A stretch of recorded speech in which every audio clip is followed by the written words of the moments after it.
Hello, everyone. Chris Adsit, and I'm providing the monthly Heartland Lakeside Board of Education meetings update. I realize that not everyone can make it to the board meetings, and sitting through 2 or 3 hours of a YouTube replay is a little tough.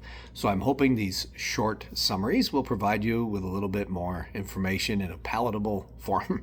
Also, please keep in mind, these are only my opinions. I'm sharing it as an independent board member, and I do not represent the voice of the board. These are just my takeaways and summary of our meeting. So I have some notes for you, and I'll walk you through it in just a couple minutes. First of all, tonight we started off with some donations. It's amazing the generosity out here in our community. It's really great. So the Fidelity Charitable Trust from the Zieg family, they donated $2,000 to our library fund to help with supplies. I mean, just great. Thank you. Thank you very much. Then we got a reading update from our district on the Act 20 readiness and screener updates. And what they go through is they go from kindergarten through third grade and how well they're doing at reading above that 25% level. And it's really great. So in our kindergarten level, we were at 1% that were struggling. That's great. When you remove the IEPs, individual education plan, students that are needing a little bit extra help, you remove those and we're really reading well. And then you get up into second grade and third grade when we did this in the winter. And again, they were hovering between 7 and 9%. The state average is around 30%. So we are doing exceptionally well. And then we checked it again in the spring. And again, those numbers came down just a little bit, even better. And again, hovering around that 7%. So if you're wondering, how are we doing at preparing your students for the future? We're doing really well. And especially when you compare that to the state. So big shout out to Lisa Feldner and the entire team on what you're doing. Please keep up the very good work. It's amazing. It's incredible. We had a short conversation on AI, artificial intelligence. It's been a concern of mine for a while, and so it was brought up in discussion and how it affects our kids in our district. The good news is with the littles, it's not as big a deal, and we have some protocols in place with our IT team. Thank you guys, appreciate it.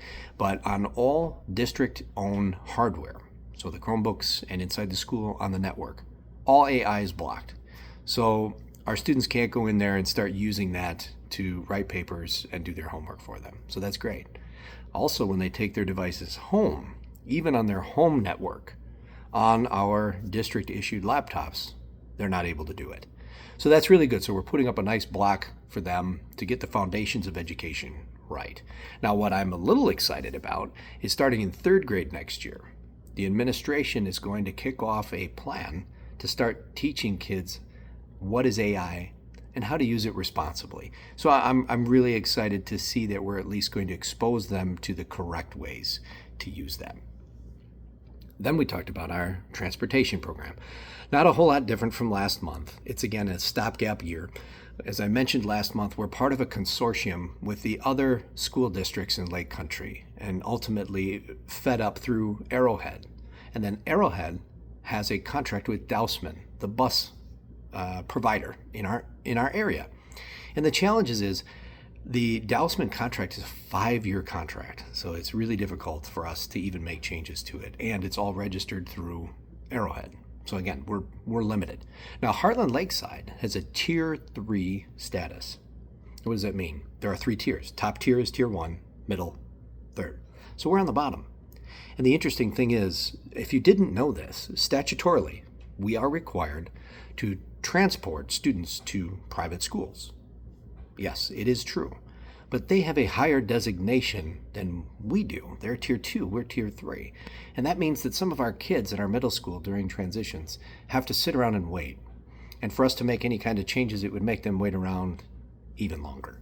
So we're going to be having some very aggressive conversations here over this next year to try and change that for the following school year. And again, it's messy. It takes a lot of coordination between the other districts, but we're hoping to improve that for next year. And so we will have some of those difficult conversations. Also, big shout out to our math kids. So if you didn't hear, the 7th and 8th grade team, they won at state. I mean, it's amazing. They're incredibly bright kids, and we're just so proud of them. So hats off to not only the kids, but also the program, the teachers, and the staff that support them and help them get to where they are. That's just great. We also had summer school start this week. If you haven't had littles and didn't look at the summer school program, what do you think of? When I thought of summer school as a kid, what did I think of? It's the trouble kids that gotta go get extra work. This is so different here. We are in an amazing community.